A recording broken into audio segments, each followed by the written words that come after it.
Hi friends, സാലൂസ് വേൾഡിൻ്റെ പുതിയൊരു കൃഷി വീഡിയോയിലോട്ട് എല്ലാവർക്കും സ്വാഗതം. ഇന്നത്തെ നമ്മുടെ വീഡിയോ വഴുതന കൃഷിയെക്കുറിച്ചാണ്. വഴുതനയുടെ തൈ നടുന്നതും അതിൻ്റെ വളപ്രയോഗം അതുപോലെ തന്നെ അതിൻ്റെ വിളവെടുപ്പ് എല്ലാം ഈ വീഡിയോയിൽ കാണിക്കുന്നുണ്ട്. വീഡിയോ മുഴുവനായിട്ട് കാണാൻ ശ്രമിക്കുക. വീഡിയോയിലോട്ട് പോകുന്നതിന് മുമ്പ് നിങ്ങളുടെ ചാനൽ ആദ്യമായിട്ട് കാണുന്നവരാണെങ്കിൽ ചാനലൊന്ന് സബ്സ്ക്രൈബ് ചെയ്യുക. തൊട്ടടുത്തുള്ള ബെല്ലൈക്കണും കൂടി പ്രസ് ചെയ്താൽ ഞാനിടുന്ന വീഡിയോ നിങ്ങൾക്ക് നോട്ടിഫിക്കേഷനായി ലഭിക്കുന്നതാണ്. അപ്പോൾ നമുക്ക് വീഡിയോയിലോട്ട് പോവാം. ആദ്യം തന്നെ നമ്മൾ ചെയ്യേണ്ടത് നല്ല ഇനം വിത്തുകൾ തിരഞ്ഞെടുക്കുക എന്നുള്ളതാണ്. അല്ലെങ്കിൽ നമ്മുടെ വീട്ടിൽ തന്നെയുള്ള ചെടിയിൽ നിന്നും നല്ല മൂത്ത് പഴുത്ത വിത്തെടുത്താലും മതി. അല്ലെങ്കിൽ വളങ്ങൾ വിൽക്കുന്ന കടയിൽ നിന്നും നല്ല വിത്ത് വാങ്ങിക്കാൻ കിട്ടും. പല തരത്തിലുള്ളതായ വിത്തുകൾ വാങ്ങിക്കാൻ കിട്ടുന്നതാണ്.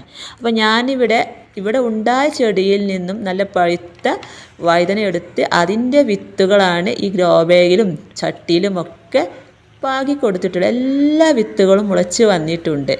നല്ല കരുത്തോടെ തന്നെ ഇതൊക്കെ വളർന്നു വരുന്നുണ്ട്. ഇതിൽ നിന്നും നല്ല ആരോഗ്യമുള്ള തൈകൾ നോക്കി നമുക്ക് ഓരോ ഗ്രോ ബാഗിൽ ഓരോ തൈ വെച്ച് നട്ടു കൊടുക്കാവുന്നതാണ്. അതുപോലെ തന്നെ നമ്മൾ ചെടികൾ പറിച്ച് നടുമ്പോൾ വൈകുന്നേര സമയങ്ങളിൽ വേണം പറിച്ച് നടാനായിട്ട്. ഞാനിവിടെ പലതരത്തിലുള്ളതായ വഴുതന നട്ടിട്ടുണ്ടായിരുന്നു. അതിൻ്റെ വീഡിയോ ഒക്കെ ഞാൻ മുമ്പ് ചെയ്തിരുന്നു. കാണാത്തവരുണ്ടെങ്കിൽ അതൊക്കെ ഒന്ന് കണ്ടു നോക്കുക. അതിൽ നിന്ന് തന്നെ വിത്തെടുത്ത് പുതിയ തൈകളും ഉണ്ടാക്കാറുണ്ട്. അങ്ങനെയാണ് ഈ തൈകളൊക്കെ ഞാൻ പാകി കിളിർപ്പിച്ചെടുത്തത്. അപ്പോൾ ഇത് കണ്ടോ, ഇതുപോലുള്ളൊരു മൂത്ത് പഴുത്ത വഴുതന എടുത്തിട്ട് അതിൽ നിന്നും അരികൾ ശേഖരിച്ചാണ് ഇതുപോലുള്ള തൈകൾ ഉണ്ടാക്കിയെടുത്തത്. അപ്പോൾ ഇത് കണ്ടോ, ഈ ഗ്രോ ബാഗിലുള്ള ഇതൊക്കെ പറിച്ച് നടേണ്ട ഒരു സമയം ആയിട്ടുണ്ട് കേട്ടോ. നാലിലെ പരുവമായ നല്ല കരുത്തുറ്റ തൈകളാണ് ഇതൊക്കെ. ഇതിൽ നിന്നും ആരോഗ്യമുള്ള തൈകൾ നോക്കി നമുക്ക് ഗ്രോ ബാഗിലോട്ടോ ചെടിച്ചട്ടിയിലോട്ടോ തറയിലോട്ടോ എവിടെ വേണമെങ്കിലും പറിച്ച് നട്ട് കൊടുത്ത് കഴിഞ്ഞാൽ നല്ല രീതിയിൽ തന്നെ അത് വളർന്നു വരും.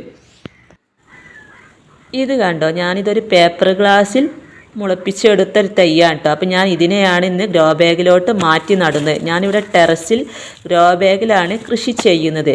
അപ്പോൾ നമ്മൾ ആദ്യം തന്നെ മണ്ണ് കുമ്മായമൊക്കെ ഇട്ട് ട്രീറ്റ് ചെയ്ത് വെക്കണം. മണ്ണ് കുമ്മായം ഇട്ട് ട്രീറ്റ് ചെയ്തതിന് ശേഷം ഒരു 12 ദിവസം കഴിഞ്ഞ ശേഷം ഞാൻ ഇതിലോട്ട് വളങ്ങളായി ചാണകപ്പൊടി, എല്ലുപൊടി, അതുപോലെ തന്നെ വേപ്പിൻ പിണ്ണാക്കി എല്ലാം ഇട്ട് റെഡിയാക്കി വെച്ച പൊട്ടി മിക്സാണ് കേട്ടോ. അതിലോട്ട് നമുക്ക് ഈ തൈ ഇതുപോലെ വെച്ച് കൊടുത്ത് നല്ല പോലെ അതിനെ ഉറപ്പിച്ച് നിർത്താം. എന്നിട്ട് 2 നേരവും നനച്ച് കൊടുക്കണം. നട്ട് കൊടുത്തതിന് ശേഷം ഇതിനെ വേലുള്ള ഭാഗത്ത് കൊണ്ടുപോയി വെക്കരുത്. ഒരു തണലുള്ളൊരു ഭാഗത്തോട്ട് ഇതിനെ മാറ്റി വെക്കണം. ചെടി അതിലൊന്ന് പിടിച്ച് വന്നതിന് ശേഷം നമുക്ക് നല്ല വെയിൽ കിട്ടുന്ന ഭാഗത്തോട്ട് മാറ്റി വെച്ച് കൊടുത്താൽ മതി. അപ്പോൾ ഇത് കണ്ടോ, 2 ആഴ്ച കഴിഞ്ഞൊരു ചെടിയാണ്ടത്. ഇപ്പോൾ തന്നെ ഇതിലൊക്കെ പൂവിട്ട് തുടങ്ങിയിട്ടുണ്ട്. അപ്പോൾ നമ്മൾ എന്താ ചെയ്യേണ്ടതെന്ന് വെച്ചാൽ ഓരോ ആഴ്ചയിലും ഇതിൻ്റെ ചുവടൊക്കെ നമ്മൾ ചെറുതായിട്ട് മണ്ണൊക്കെ ഇളക്കി കൊടുക്കണം. ഇങ്ങനെ മണ്ണ് ഇളക്കി കൊടുത്താലുള്ളൊരു ഗുണം നല്ല വേരോട്ടവും ഉണ്ടാവും, നല്ല വായുസഞ്ചാരവും ഉണ്ടാവും. അപ്പോൾ എല്ലാ ചെടിയുടെ ചുവടും ഇതുപോലെ ആഴ്ചയിൽ ദിവസം മണ്ണ് ഇളക്കി എന്തെങ്കിലുമൊക്കെ ഒരു ജൈവവളം ഇട്ട് കൊടുക്കണം. അപ്പോൾ ഞാനിവിടെ വളമായിട്ട് ചാണകപ്പൊടിയാണ് ഇട്ട് കൊടുക്കുന്നത്. നിങ്ങളുടെ കയ്യിൽ ചാണകപ്പൊടി ഇല്ലെങ്കിൽ ആട്ടിൻ കാഷ്ടമോ അല്ലെങ്കിൽ കോഴി വളമോ കിച്ചൺ വേസ്റ്റ് കമ്പോസ്റ്റോ എന്താ നിങ്ങളുടെ കയ്യിലുള്ളത് എന്ന് വെച്ചാൽ അത് ഇട്ട് കൊടുക്കുക. ഞാനിവിടെ ഉണങ്ങിയ ചാണകപ്പൊടി ഉണ്ടായപ്പോൾ അതാണ് ഇട്ട് കൊടുക്കുന്നത്. പിന്നെ ഞാൻ ഒരു പിടി സൂപ്പർ മീൽ എന്ന് പറയുന്ന ഈ ജൈവവളം ഉണ്ടല്ലോ, അതും ഇട്ട് കൊടുക്കാറുണ്ട്. നല്ലൊരു വളമാണിട്ടത്. ഇതും ഒരു പിടി ഇട്ട് കൊടുത്താൽ മതി. ഇങ്ങനെ വളമിട്ട് നമ്മൾ എന്താ ചെയ്യേണ്ടതെന്ന് വെച്ചാൽ അതിൻ്റെ മുകളിലോട്ട് കുറച്ച് മണ്ണും കൂടി ഇട്ട് മൂടിക്കൊടുക്കണം.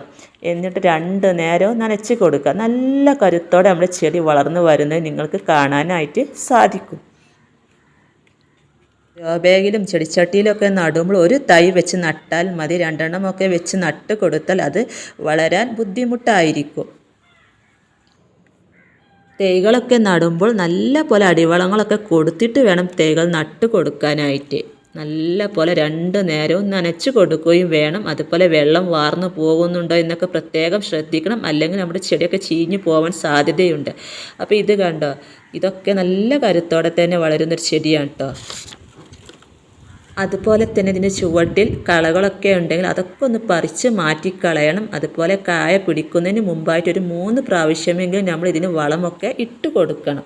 ഇതുപോലെ നമ്മൾ ഇതിൻ്റെ തുമ്പൊന്ന് പൊട്ടിച്ച് വിട്ട് കഴിഞ്ഞാൽ അതിൻ്റെ അടുത്ത് നിന്ന് പുതിയ പുതിയ ശിഖരങ്ങളൊക്കെ വന്ന് കൂടുതൽ ശിഖരങ്ങളൊക്കെ വന്ന് അതിലൊക്കെ പൂവും കായയും ഒക്കെ ഉണ്ടാവുന്നതാണ്. പിന്നെ നല്ല ചൂടായത് കൊണ്ട് തന്നെ ഇതുപോലെ കരിയില കൊണ്ടൊക്കെ പുതയിട്ട് കൊടുക്കുന്നത് വളരെ നല്ലതാണ്. നല്ലൊരു ഈർപ്പവും അതിൻ്റെ ചുവട്ടിൽ ഉണ്ടാവും. അതുപോലെ പെട്ടെന്ന് കീടശല്യം ഉണ്ടാകുന്ന ഒന്നാണ് വഴുതനങ്ങ, ആമവണ്ട്. അതൊക്കെ വന്നിരുന്നാൽ നശിപ്പിച്ചു കളയുക. ഇതിനെ നല്ല ശ്രദ്ധയും പരിചരണവും ഉണ്ടായാൽ മാത്രമേ നമുക്ക് വഴുതനങ്ങ കിട്ടുകയുള്ളൂ.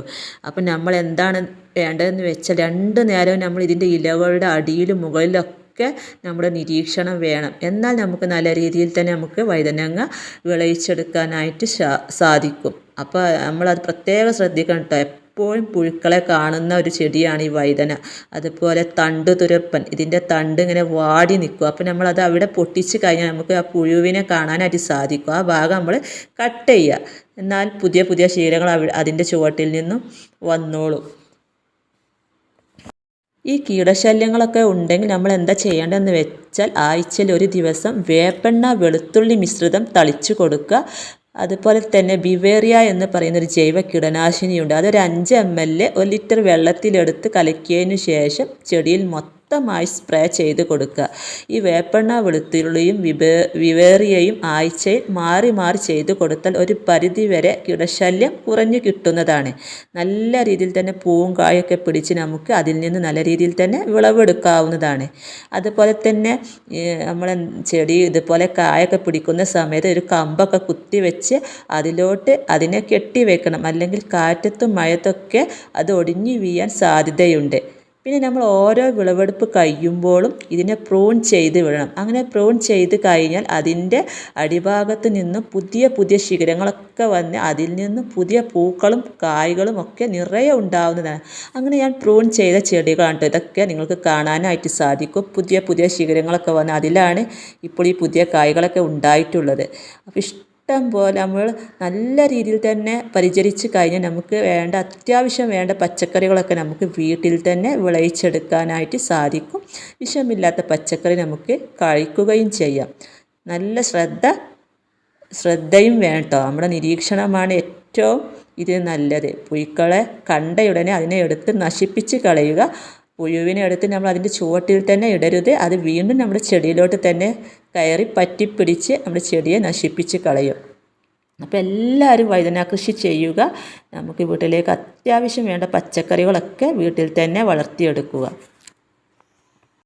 അതുപോലെ തന്നെ ആഴ്ചയിൽ ഒരു ദിവസം എന്തെങ്കിലുമൊക്കെ ജൈവ സ്ലറി ഞാൻ കൊടുക്കാറുണ്ട്. അത് കടലപ്പിണ്ണാക്ക് പുളിപ്പിച്ച ജൈവ സ്ലറിയോ അല്ലെങ്കിൽ നമ്മുടെ കിച്ചൺ വേസ്റ്റൊക്കെ കഞ്ഞിവെള്ളത്തിലിട്ട് വെച്ച് അതിൻ്റെ ജൈവ സ്ലറിയോ ഒക്കെ നമുക്ക് കൊടുക്കാവുന്നതാണ് കേട്ടോ.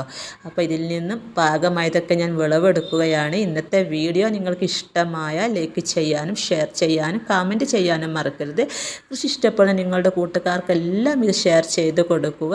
അപ്പോൾ അടുത്ത പുതിയൊരു വീഡിയോ ആയിട്ട് വരുന്നത് വരെ വീണ്ടും കാണാം.